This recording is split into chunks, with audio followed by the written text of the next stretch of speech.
Hey everyone, welcome back to our channel. We're the Movie Couple. I'm Dustin. I'm Wendy. And this is going to be our spoiler review for episode 4 of Lovecraft Country.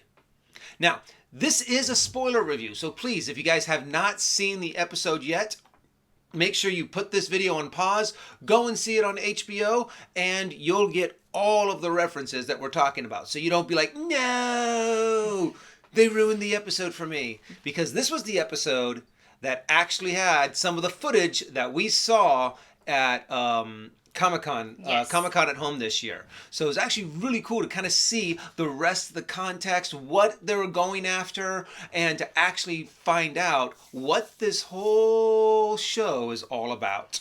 It's interesting. I know I was complaining about how the last episode, like, it doesn't really feel like we have the trio anymore because we're not with, Uncle George isn't with us anymore. Mm-hmm. But in this one, we actually get a bit of that trio action back between Montrose and Tick and Letty because they go off to find Titus's vault. And what is kind of insane is that, like, this trip should have been just the three of them, and then it turned into the five of them because Hippolyta and Dee decided that they wanted to go because they were going to the museum, and Diana was like, oh, I want to go to a museum. And I feel like also Hippolyta, one, it's her husband's car, so if she says she wants to go, she can go. But I also feel she's a little not happy with the three of them because she knows they're not telling her the whole truth. Yeah. So when that one guy came, I think Tree or something like that, was like, hey, can I bum a ride to Boston? And they're all just like, ugh. So And Hippolyta's like, yeah. get in. I was like, oh no. Just to piss them off kind of a thing. Yes. But I kind of feel weird because I still kind of have no idea why Tree was even, like, tagging along. Why they even put him in here, because he didn't really do much. I mean, the only thing was that small confrontation between... You know why they call me Tree? Oh, I wasn't really talking about that. I mean, sure, but he obviously lied about him and Letty had, like, messed around back in high school. We find out that in the last episode that Tick actually was her... Actually, was it this episode? No, it was the last episode. That was, he was her first, and I was like, oh no. And I'm just like, oh my god, oh my god, oh my god. And so maybe it was helpful to have... insert him so you can kind of see that interaction between him and Letty and kind of the conversation between him and Tick. But the main focus of this was that there's obviously lost pages to the Book of Names, and they wanted to find it in order to decipher it. Tick wants to learn the spell so he can, like, take these people down once and for all and stop all this craziness and be able to defend themselves. Because I did love that one scene. What was that in this episode? Yeah. Which scene? The girl. Oh, Christina. Christina tried to come into the door, and ran into that. That force. was There was unexpected. something that was so satisfying about that. Just seeing this, stuck up kind of girl be like thinking that she has the right for everything. Right, because kind of thing, like, and oh, be like, well, Harem was friend of mine, so, like, so this I could enter if I want to, and boom. this and that, and it immediately I was kind of like, where is that meme for you shall not pass, dude? And then she was not able to enter, and it was even Letty was like, She's like, look, you may have paid for this house, but it is my name that's on the deed, so step off.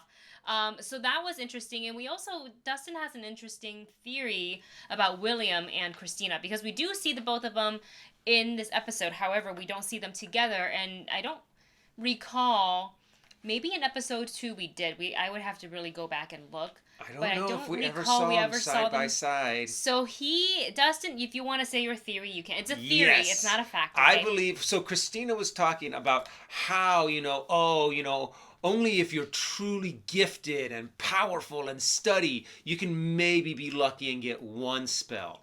I think she has the power to do multiple spells, and she has the invulnerability spell, and she's able to morph into William. And she uses that ability to be able to kind of give the middle finger to all of the other men. She's like, well, fine, then I'll just disguise yourself. I'll just disguise myself and do all the things that you don't want me to do, kind of a thing. So I'm a little curious too, because in some of the previous episodes, you're right, there might have been a moment to where we did see them together. I want to say yes, but I honestly cannot remember right now. Even her father talk to them differently, kind of thing. I think that she killed him, and she was able to do this morph spell at a very young age. And she's been using it to her advantage for all of these years. And that's why she's gotten so far. That's why she's gotten all of this knowledge, was because she was able to be a man pretty much and get all the information and then steal her father's spell, because they mentioned that one too. That the invulnerability. Yeah, well, the fact that her father had to drop the invulnerability spell in order to and do it was part of her plan, which means she's a schemer. She's probably been scheming all from that day power, one. you know, and also to be told sorry, even you're born into this, like you bear the last name, but you can't be involved in any of it because you're a woman. That would, and if that's something she really wanted, that would make her have a lot of hate in her heart and to kind of do whatever it takes for her to get there. So it's interesting that she comes all the way, you know, to the town to visit Letty at the house, all the way to talking to the sheriff. We find out a little bit of, like, he even said it. He's kind of like, well, you can't join, and throwing the whole woman thing in her face again. And there was something interesting about being in Lannister's, like, hidden little office, because she opened the blinds and there was somebody sounding like maybe they were in pain or something like that, like behind the blinds that she had. Yeah, like someone was being tortured. We never got to see exactly what it was, but in the previous episode we had talked about people being experimented on, tortured, and like somehow I feel like we're gonna kind of come back to that, and hopefully they're not torturing or experimenting on anybody. But it's also Lovecraft Country, and so far from what we've seen, they do terrible things to people. So a lot of terrible things. Yeah. One thing that I did really enjoy about this episode, though, is that it had a very kind of Goonies slash dungeon dive kind of feel to it. Let's go on an adventure. Yeah, very much let's go on an adventure kind of thing, with trying to figure out clues, trying to find the right path. And they went down into that tunnel, and there was those 3 different tunnels that they could have gone down. I'm wondering what's down the other 2 tunnels. I'm very curious because Tick was like, well, wait, this one doesn't have a lantern on it. So maybe this is the right path. But yet, they still followed it down. They had some traps. They went across that weird beam with the... And it disappeared on them. Yeah, it full on gave me just like full adventure mode Goonies, especially when they got to, what is her name? Yahima. When they finally got to the pages. And you said it. You're like, they're all going to come to life. They all didn't come to life. It was just one. Her. And she was, of course, also tricked by Titus into deciphering the pages for him until she figured out what he was doing then, you know, and then so his reaction was, I'm going to imprison you and you will do this forever. They actually managed to get everybody safely out of the vault.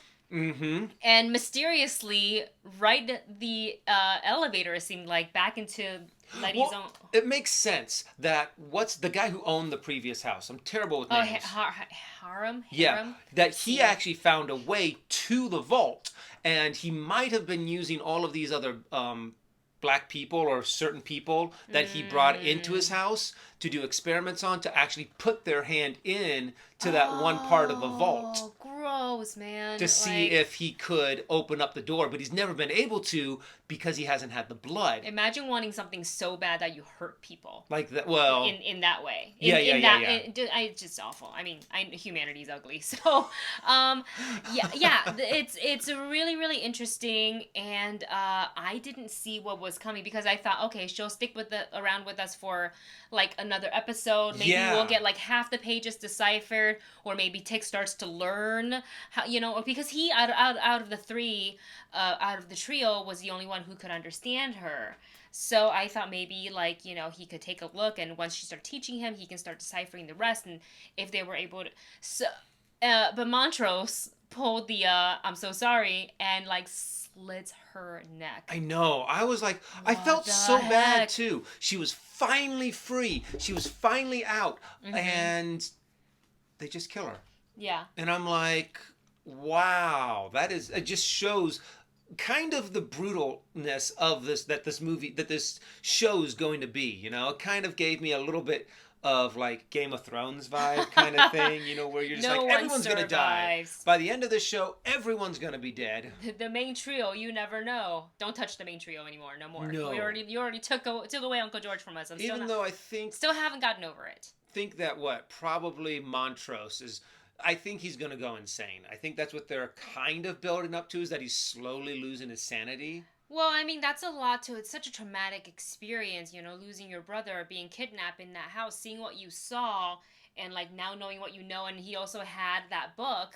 That he And burned. That he burned. I feel like somehow we're gonna see the book reappear again, and it's gonna be like totally, because you know how this show has magic in it, so like I feel like somehow that's going to happen, or somebody's going to be able to obtain another copy of it. In any case, but one of the things that was really interesting to me in this episode was you really got to see the dynamic between Tick and Montrose. Yes. You know, they haven't gotten along in the past. After they walk across, say, the beam of death, and they were kind of treading in the water, they kind of had like a little heart-to-heart conversation, which to me, I like the episode overall, and I like all the characters and their development so far, but it felt somehow out of nowhere, where all of a sudden he went from being cold and yelling at Tick like, I was trying to protect you, boy, and suddenly they were in the water, and you know, Letty kind of, there's a lot of Letty storming off, and like she got a purpose. She's like, well. I've got a purpose, I'm gonna go here, no, I'm gonna go over, I'm gonna swim over here.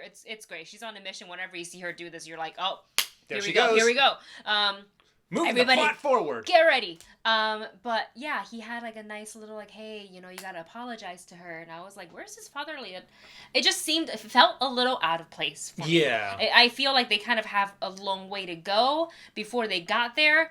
But I guess it kind of, I don't know, maybe he was putting it on, or to try to kind of like, if I go along with this now, he'll eventually give it up and forget about it and we'll go back to normal. Or he truly do want to have a connection with Tick, because there was also a conversation between the two of them at the end before he killed Yahima, where he was like, hey, you know, like, you were real brave today, and then he like goes and offs her. Like, that conversation felt like he said it just so he wouldn't have any sort of suspicion placed on him. Before he killed her. But that is really interesting. And anything else that really jumped out for you at this episode? This episode I thought had a little bit more of an adventure feel to it. So I actually really did enjoy this this episode, and I'm just dying to see where it goes from here, and how Montrose does kind of explain away killing Yahima. Yeah.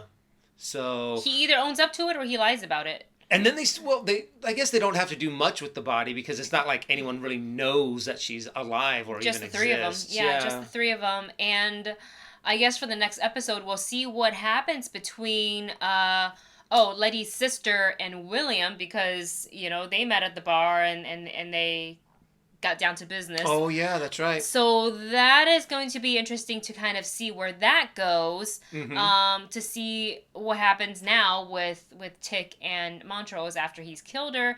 And also wanted to point out very interesting song choices in this episode as well. Yeah! They opened with Rihanna, Bitch Better Have My Money, which I thought was I kind of chuckled at it, because she was kind of like, hey, I bought you this house, so let me in and let me get my weird planetary, Ori thing. And there was all these different moments that they start playing this very modern music that they haven't seemed to do before. And I was kind of like... Not especially, no. They kind of threw me off a bit. It was really prominent because it was the very first thing, like, you know, you're watching Lovecraft Country and they have this very ominous, like, introduction, and then it was like... Bitch better have my money. We're like, wait, what? I was like, wait, what's... And then she's like, you know, road rage driving and stuff like that. Anyway, still really loving the show. This episode... it's got like just the problem between like Montrose's all of a sudden turn to kind of like warm and fatherly advice kind of felt just a little too soon for me, and it felt like I don't know, but maybe he is trying to, I don't know, change his view on things, and just he might be trying to also to play, you know, he's like trying to play along, you know, like be nice. So that means, and then when he has the chance to be like, okay, I need to stop them from exploring this anymore. Yeah. Kill, I can't. Yahima, maybe like burn. Oh, he might even burn the pages. The pages were right in front of him. Oh, he might take Slit her throat, take it. I don't think he'll burn it. I mean, I think maybe he'll hide it. I feel like maybe he might try to destroy it. And then what? Indestructible? They're, you know, book from Adam and Eve. I don't think it's indestructible, but we will see come Sunday when we get to watch episode 5. So if you guys have any theories, anything else, if you've read the book, don't give us spoilers yet because we're still at episode 5. So just remember, like, spoiler for this episode up to this point is okay. Spoilers for future episodes if you already know what's going on because you're reading the book. Don't do that. Be kind. Thank you so much for watching, and make sure you guys join us for our next spoiler review. So make sure you hit that subscribe button, hit that thumbs up, and we will see you guys in the next video. Bye.